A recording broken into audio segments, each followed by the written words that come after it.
भाई Arun sir YouTube channel पर आप सभी का स्वागत है। आज हम बात करने वाले हैं कुछ महत्वपूर्ण टॉपिक जो फिटर और इलेक्ट्रीशियन दोनों के लिए है, बार बार कॉम्पिटिटिव एग्जाम में ये पूछा जाता है। आइए शुरू करते हैं। सबसे पहला पॉइंट है विभिन्न धातुओं के गलनांक बिंदु, यानी मेल्टिंग पॉइंट की चर्चा सबसे पहले हम करने वाले हैं। मेल्टिंग पॉइंट यानी कि कौन सी धातु कितने डिग्री सेल्सियस पर गलना प्रारंभ हो जाती है। सबसे पहले बात करते हैं मरकरी। मरकरी का गलनांक है 39 डिग्री सेल्सियस यानी 39 डिग्री सेल्सियस। टिन इन जिसका गलनांक है 232 डिग्री सेल्सियस। कैडमियम है, कैडमियम का 320 डिग्री सेल्सियस। कैडमियम कितना है? 320 डिग्री सेल्सियस।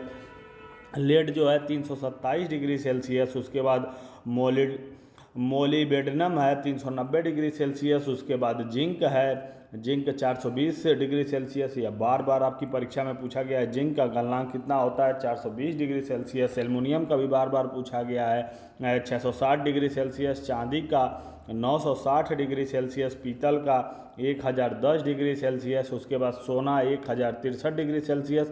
कापर का तो लगभग हर कम्पिटिटिव एग्जाम में पूछा जाता है। कापर का मेल्टिंग पॉइंट कितना होता है? 1083 डिग्री सेल्सियस। कास्ट आयरन का 1250 डिग्री सेल्सियस। कास्ट आयरन कितना है? 1250 degree Celsius. Mild steel 1300 degree Celsius. Chromium जो है 1380 डिग्री सेल्सियस। मैग्नीज है 1445 डिग्री सेल्सियस। Invar steel 1450। इसमें से जो सबसे महत्वपूर्ण हैं जो पूछा गया है आपकी परीक्षा में, कापर का बार बार पूछा गया है, पीतल का बार बार पूछा गया है, उसके बाद चांदी का पूछा गया है एल्युमिनियम का पूछा जाता है और जिंक का यह बार बार आपकी परीक्षा में हर कॉम्पिटिटिव एग्जाम में लगभग पूछा जाता है। फिर इधर से टिन का पूछा जाता है, इसलिए इस चार्ट को जरूर ध्यान से देख लें। फिर आगे देखते हैं निकिल। निकिल का कितना है? 1492 डिग्री सेल्सियस। फेरस का 1535। राट आयरन का बार बार पूछा जाता है 1600 डिग्री सेल्सियस।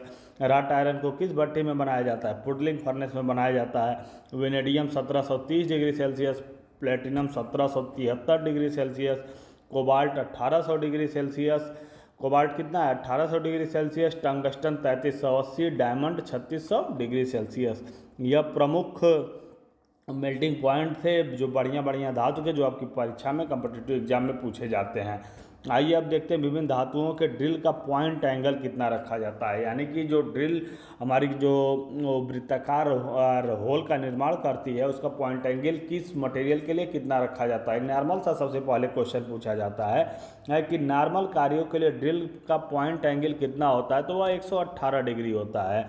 अगर मटेरियल हमारा सॉफ्ट है तो ड्रिल पॉइंट घटता जाएगा, अगर मटेरियल हार्ड है तो ये इसका पॉइंट एंगल बढ़ता जाएगा। सबसे पहले देखते हैं बैकेलाइट या रबड़ या प्लास्टिक के लिए पॉइंट एंगल जो होता है ड्रिल का 80 डिग्री रखा जाता है। एल्युमिनियम के लिए 90 डिग्री।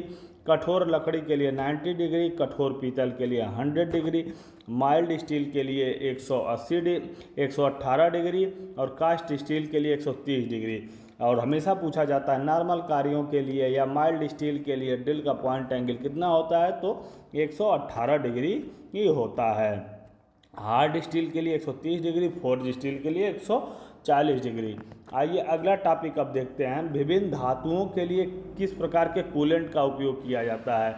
यानी जो हमारी धातुएं हैं उस पर जब हम उस पर वर्किंग इनकी कोई भी क्रिया कर रहे हैं, ड्रिलिंग कर रहे हैं या लेथ मशीन पे कोई काम कर रहे हैं तो उसको कूलेंट की आवश्यकता होती है। यानी कि अगर ओवर हीट हो जाता है तो ओवर हीट होने के कारण उसकी वर्किंग जो सरफेस होती है जिस पे हम काम कर रहे हैं वो ख़राब हो जाएगी, इसलिए कूलेंट की आवश्यकता होती है। देखते हैं किस मटेरियल के लिए कौन सा कूलेंट इस्तेमाल किया जाता है। सबसे पहला दिया हुआ है माइल्ड स्टील। माइल्ड स्टील के लिए सॉल्युबल ऑयल या मोबिल ऑयल का इस्तेमाल करते हैं। और यह सबसे इम्पॉर्टेंट है, या बार बार आपकी परीक्षा में पूछा गया है, कास्ट आयरन। कास्ट आयरन के लिए सूखी या कंप्रेस्ड एयर का इस्तेमाल करते हैं, यानी सूखी हवा का इस्तेमाल करते हैं जिसमें नमी बिल्कुल ना हो, या कंप्रेस्ड एयर आपके ऑप्शन में मिलेगा, या बार बार आपकी परीक्षा में पूछा गया है। उसके बाद है पीतल।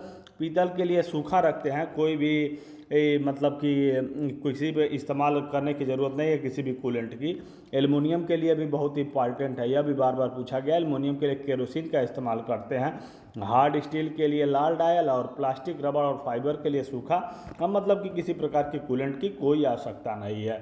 आज के वीडियो का सबसे महत्वपूर्ण टॉपिक विभिन्न मापक यंत्रों के अल्पतमांक, यानी कि सभी प्रकार के जो मापक यंत्र होते हैं, यानी कि जो हमारे मापने वाले यंत्र होते हैं, उनका अल्पतमांक कितना कितना होता है।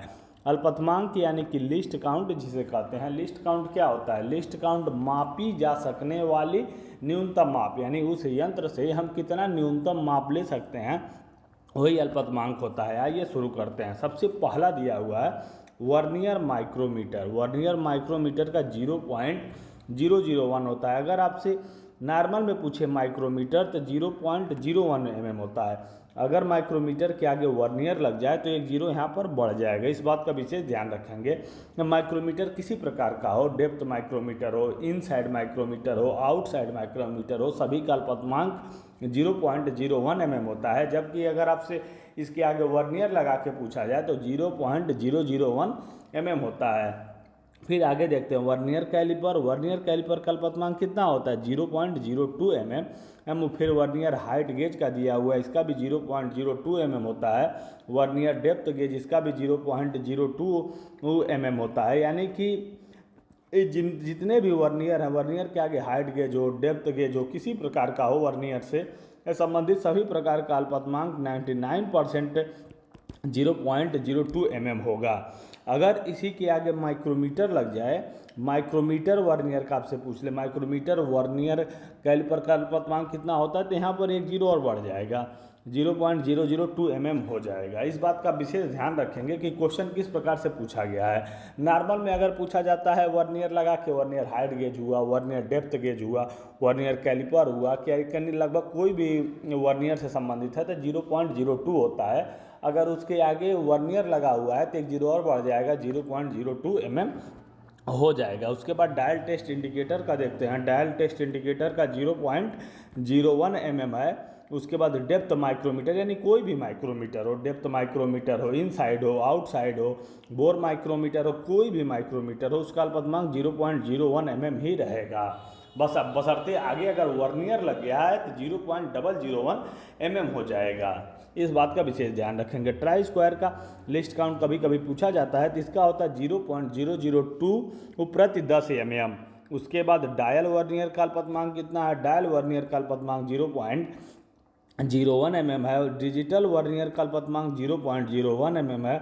डिजिटल माइक्रोमीटर का 0.001 mm है। उसके बाद प्रोटेक्टर हेड, यानी कि जो कम्बिनेशन सेट का जो भाग होता है, एक प्रोटेक्टर हेड होता है, सेंटर हेड होता है और एक स्क्वायर हेड होता है। उसी का प्रोटेक्टर हेड का पूछा गया है अल्पतमांक। प्रोटेक्टर हेड का अल्पतमांक कितना होता है?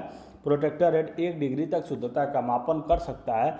स्क्वायर हेड जो होता है वह 45 डिग्री और 90 डिग्री की चेकिंग के लिए इस्तेमाल किया जाता है। सेंटर हेड गोल जाब के छड़ को, गोल जगह अगर कोई हमारा सर्कुलर जाब है उसका सेंटर फाइंड आउट करना है तो सेंटर और हेड की सहायता से फाइंड आउट करते हैं। फिर अगला दिया हुआ वर्नियर बेवल प्रोटेक्टर का अल्पतमांक। वर्नियर बेवल प्रोटेक्टर का 5 मिनट होता है। अगर यूनिवर्सल बेवल प्रोटेक्टर भी पूछ दे तब भी 5 मिनट होगा। यानी कि वर्नियर बेवल प्रोटेक्टर और यूनिवर्सल बेवल प्रोटेक्टर का अल्पतमांक 5 मिनट होगा। साइन बार का जो अल्पतमांक होता है 1 मिनट होता है। स्मॉल होल गेज का अल्पतमांक 5 mm होता है। Small hole gauge 5 mm। Surface gauge का अल्पतमांक 0.5, सरफेस प्लेट का 0.5, स्टील रूल का 0.5। स्टील रूल का भी बार बार परीक्षा में पूछा गया है। स्टील रूल का अल्पतमांक कितना होता है? 0.5, क्योंकि हम स्टील रूल की सहायता से न्यूनतम माप 0.5 mm ले सकते हैं। घड़ी की जो अल्पतमांक होता है 1 सेकंड होता है, क्योंकि घड़ी हमारी न्यूनतम कितना समय बताती है? 1 सेकंड बताती है। यह बहुत ही महत्वपूर्ण चार्ट है आपकी सभी कॉम्पिटिटिव एग्जाम के लिए, तथा जो स्टूडेंट ITI कर रहे हैं या फिटर या इलेक्ट्रीशियन, उनके लिए फर्स्ट ईयर में यहाँ से क्वेश्चन बार बार पूछे गए हैं।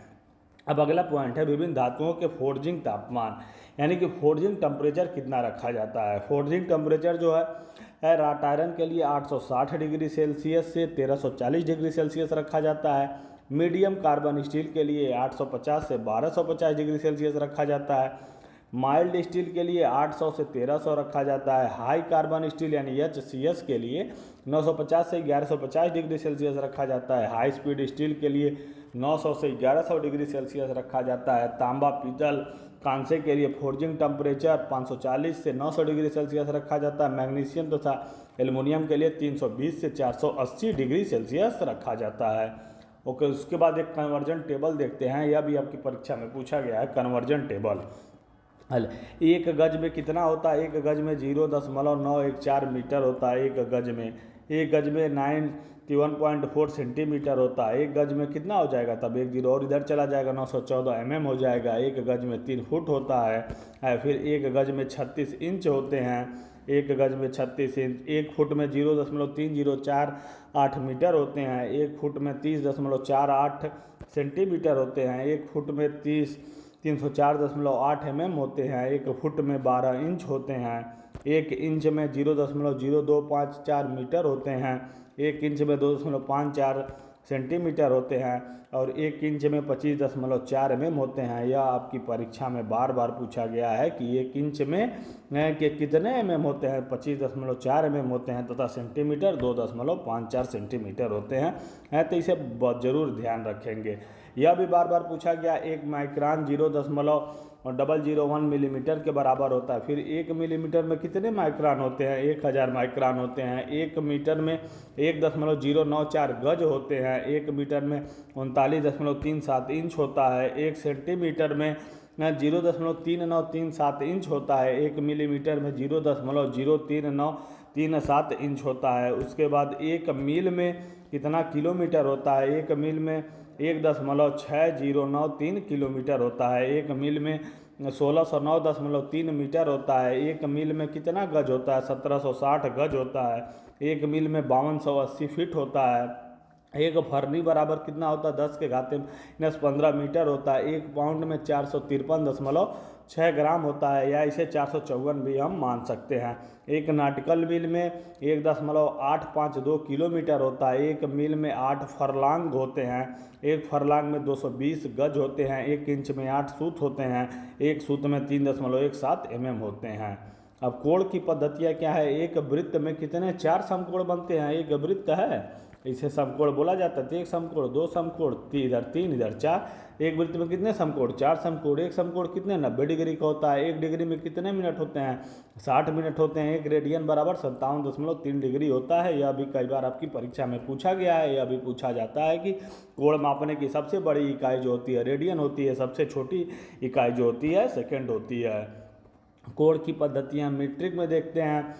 एक वृत्त बराबर 400 ग्रेड होते हैं। एक समकोण बराबर 100 ग्रेड होता है। 1 ग्रेड बराबर 100 मिनट होता है। 1 ग्रेड बराबर, और से इसको सेकंड भी कहते हैं।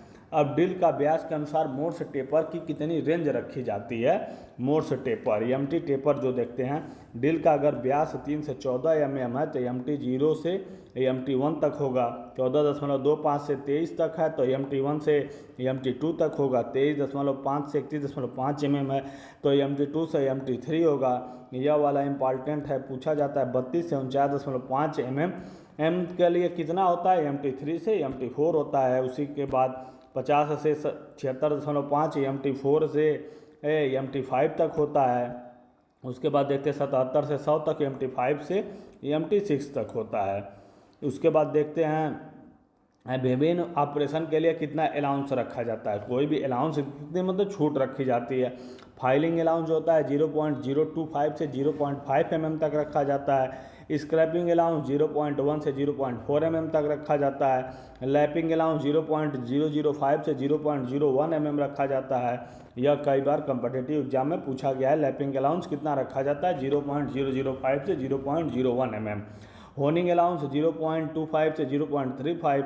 रिमिंग अलाउंस 0.005 से 0.375 रखा जाता है। अब ये देखिए जो हमारे गैस या सिलेंडर का रंग कैसा होता है।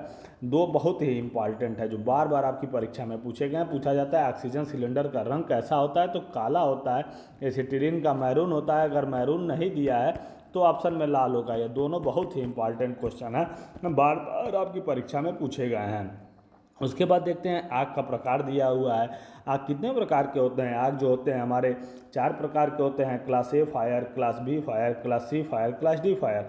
क्लासीफायर में क्या क्या आता है? क्लासीफायर में यानी सॉलिड वस्तुओं से लगने वाली आग आता है, जैसे लकड़ी, कपड़ा, रबड़ की जो आग होती है यह क्लासीफायर के अंतर्गत आती है। इसे बुझाते कैसे हैं? प्रेशर वाले पानी से, यानी इसे ड्राई पाउडर से नहीं बुझाया जाता है। इसे मेनली जो होता है सोडा फायर एक्सटिंग्विशर से बुझाया जाता है, सोडा फायर एक्सटिंग्विशर से।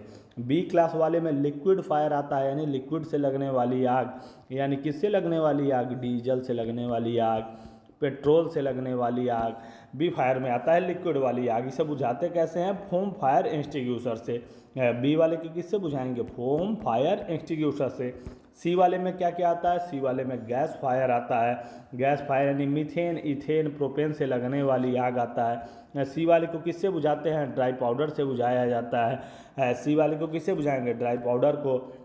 डी क्लास में क्या आता है? इलेक्ट्रिक फायर आता है या मेटल फायर, यानी कि धातुओं से लगने वाली आग या बिजली से लगने वाली आग डी के अंतर्गत आती है। इसे सीटीसी या हेलान एक्सटिंग्विशर से बुझाते हैं, यानी कि सीटीसी या बीसीएफ, सीटीसी या बीसीएफ से बुझा सकते हैं। इसे हेलान फायर एक्सटिंग्विशर से बुझाया जाता है। यह आग का वर्गीकरण था। आग कितने प्रकार के थे? आग 4 प्रकार के थे, class A fire, class B fire, class D fire, class D fire. A वाला किससे बुझेगा? ए वाला जो बुझता है सोडा से बुझता है, ए वाला सोडा से। बी वाला किससे बुझता है? फोम से। सी वाला किससे बुझता है? ड्राई पाउडर से। डी वाला किससे बुझता है? हेलान से। ए में क्या आता है? ए में सॉलिड आता है, बी में लिक्विड आता है, सी में गैस आता है, डी में मेटल फायर या इलेक्ट्रिक फायर आता है। उसके बाद मिश्र धातुएं देखते हैं कि धातुएं किन किस मेटल से बनी होती हैं। सबसे पहला इंपॉर्टेंट है गन मेटल। गन मेटल पूछा जाता है, गन मेटल किसका मिश्रण है? तो 88% इसमें कापर होता है, 10% टिन होता है, 2% जिंक होता है। यह बहुत ही इंपॉर्टेंट है। 88% कापर, 10% टिन और 2% जिंक बार बार पूछा गया। फिर पूछा जाता है कांसा। कांसा किसका मतलब किस किस मिश्रण से बना होता है? कांसा जो होता है कापर और टिन से बना होता है। बेल मेटल यानी कि घंटा धातु किससे बनी होती है? कापर और टिन से। सोल्डर किससे बना होता है? यह भी बहुत इंपॉर्टेंट है। सोल्डर किससे बना होता है? लेड और टिन से बना होता है। बुश मेटल कापर और जिंक से बना होता है, जिसे बुश का निर्माण किया जाता है। मुंज मेटल कापर और जिंक से बना होता है। ब्रास किससे बना होता है? ब्रास। यह भी बहुत इंपॉर्टेंट है, यह भी पूछा गया है। कापर और जिंक से जो कि मिल के बना होता है। बेबिट मेटल कापर, टिन और लेड से बना होता है। White metal copper, lead, tin और एंटीमनी से मिल के बना होता है। यह बहुत ही इंपॉर्टेंट है। वाइट मेटल भी कई बार पूछा गया है। मोनल मेटल कापर और निकिल से मिलकर बना होता है। स्टेनलेस स्टील क्रोमियम और निकिल से मिलकर बना होता है। स्टेलाइट किससे बना होता है? कोबाल्ट, क्रोमियम, टंगस्टन और टाइटेनियम से। High speed steel tungsten, chromium, vanadium और कोबाल्ट से पूछा जाता है। हाई स्पीड स्टील या चेसियस किससे बना होता है? टंगस्टन से, क्रोमियम से, वेनेडियम से। यह 3 ऑप्शन मिलते हैं। 18 टंगस्टन होता है, 4 क्रोमियम होता है और 1 वेनेडियम होता है। यह रेशियो भी बार बार पूछा गया है। हाई स्पीड स्टील में टंगस्टन, क्रोमियम, वेनेडियम का कितना इस्तेमाल किया जाता था? 18 संबंध 4 संबंध 1 के रेशियो में इस्तेमाल किया जाता है। अब देखते हैं स्टील को जब हम फोर्जिंग करते समय उसका रंग कैसा हो जाता है। कितना टेम्परेचर देंगे फोर्जिंग टेम्परेचर, तो उसका रंग कैसा हो जाएगा। अगर 500 डिग्री सेल्सियस पे मेटल की फोर्जिंग कर रहे हैं तो हल्का भूरा हो जाएगा। 600 डिग्री सेल्सियस पे लाल हो जाता है। 800 डिग्री सेल्सियस पे हल्का चेरी हो जाता है। या यूपीआर बिनल में पिछली बार वाले प्रश्न में यह पूछा गया था कि 800 डिग्री सेल्सियस पर फोर्जिंग टेम्परेचर कैसा हो जाता है? तो यह हल्का चेरी लाल हो जाता है। 1000 डिग्री सेल्सियस पे ब्राइट चेरी लाल हो जाएगा। 1100 डिग्री सेल्सियस पे पीला हो जाएगा। 1200 डिग्री सेल्सियस पे पीला और हल्का सा सफ़ेद होगा। 1300 डिग्री सेल्सियस पे पूरी तरह सफ़ेद हो जाएगा। इसके बाद देखते हैं विभिन्न धातुओं में प्रयोग होने वाले फ्लक्स, यानी कि जब धातुओं की हम पे काम करते हैं तो किस प्रकार के फ्लक्स का इस्तेमाल किया जाता है। आयरन शीट के लिए अमोनियम क्लोराइड का इस्तेमाल करते हैं। टिन शीट के लिए जिंक क्लोराइड का इस्तेमाल करते हैं। गैल्वेनाइज्ड शीट के लिए हाइड्रो क्लोराइड का इस्तेमाल करते हैं। पीतल के लिए जिंक क्लोराइड का इस्तेमाल करते हैं। तांबे के लिए अमोनियम क्लोराइड का इस्तेमाल करते हैं। गन मेटल के लिए रेजिन का इस्तेमाल करते हैं। एल्युमिनियम के लिए स्टीयरिन का इस्तेमाल करते हैं। एल्युमिनियम वाला भी बहुत इंपॉर्टेंट है, यह कई बार पूछा गया है। इसके बाद देखते हैं विभिन्न तापमान पर टेम्परिंग कलर क्या होगा। टेम्परिंग, इसके पहले हम फोर्जिंग देखे थे, अब टेम्परिंग कलर क्या होता है। 230 डिग्री सेल्सियस पे हल्का मटियाला हो जाएगा, 240 पे गहरा मटियाला हो जाएगा, 250 पे भूरा, 260 डिग्री सेल्सियस पे भूरा जामुनी हो जाएगा, 270 पे जामुनी हो जाएगा, 280 पे गहरा जामुनी, 300 डिग्री सेल्सियस पे नीला हो जाएगा। अब हार्डनेस देखते हैं। हार्डनेस वाला जो है यह बहुत इंपॉर्टेंट है, यह बार बार आपकी परीक्षा में पूछा गया है। चीजल का हमेशा पूछा जाता है, यानी कि हेक्साब्लेट का सबसे पहले देखते हैं। हेक्साब्लेट का 59 से 65 HRC का होता है, चीजल का 53 से 59 HRC तक होता है। हार्डनेस ऑन सी स्केल पे इसको मापा जाता है, इसीलिए इसको HRC बोलते हैं। हेक्साब्लेट का 59 से 65 हो गया, ड्रिल का 61 से 65 हो गया, स्क्रैपर का 56 से 64 HRC हो गया। या फाइल का अब बार बार पूछा गया, फाइल की हार्डनेस कितनी होती है? फाइल की हार्डनेस 60 HRC होती है। हैमर की 49 से 56 होती है, स्लिप गेज की 63 HRC होती है, और पंच की जो होती है 55 से 59 HRC होती है। इसके बाद देखते हैं चीजल का पॉइंट एंगल कितना होता है और झुकाव कोण कितना डिग्री रखा जाता है, कौन सा मटेरियल है। जैसे चीजल को जब हम काम करते हैं, या हमारा चीजल है, चीजल का यह वाला जो एंगल होता है इसका पॉइंट एंगल होता है। उसके बाद यह यहाँ से यहाँ तक इसको एंगल ऑफ इंक्लाइनेशन बोलते हैं, यानी कि झुकाव कोण बोलते हैं। अगर हम मान लीजिए यह कोई हमारा चीजल है, इस चित्र को ध्यान से देखेंगे, यह हमारा चीजल है, इस पर काम कर रहा है, यह हमारा क्या है? यह हमारा वर्किंग सरफेस है। यह वाला जो एंगल होता है चीजल के मिड से इसके वर्किंग सरफेस वाला, यही झुकाव कोण होता है। पॉइंट एंगल क्या होता है? इसके बीच में चीजल का जो एंगल बनता है यही इसका पॉइंट एंगल होता है। इसी के बारे में हम देखने वाले हैं किस मटेरियल के लिए क्या होता है। एल्युमिनियम के लिए पॉइंट एंगल 30 डिग्री सेल्सियस होता है, झुकाव कोण 22 रखा जाता है। जिंक के लिए 35 डिग्री सेल्सियस रखा जाता है, कापर के लिए 45 डिग्री रखा जाता है और झुकाव 29.5 रखा जाता है। ब्रास के लिए 50 और 32, माइल्ड स्टील के लिए 55 और 34.5, कास्ट आयरन के लिए 60 और 37, हाई कार्बन स्टील के लिए 65 और 39। इसमें से जो सबसे महत्वपूर्ण इंपॉर्टेंट है, एल्युमिनियम का पॉइंट एंगल पूछा जाता है और झुकाव कोण भी पूछा जाता है। यह जो चार्ट थे बहुत ही इंपॉर्टेंट थे। इस वीडियो को आप ज़रूर ध्यान से देखें। इसका लिंक मैं डिस्क्रिप्शन बॉक्स में कुछ दिन बाद प्रोवाइड करा दूंगा, वहां से आप डाउनलोड कर सकते हैं। लेकिन इस वीडियो को ध्यान से देखें, आपके प्रत्येक कॉम्पिटिटिव एग्जाम में यहाँ से 2 से 3 प्रश्न जरूर फंसने वाले हैं। अगर वीडियो को चैनल को सब्सक्राइब करना ना भूलें, तथा वीडियो को अधिक से अधिक शेयर कर दें, तथा वीडियो अच्छी लगी हो तो लाइक ज़रूर करें।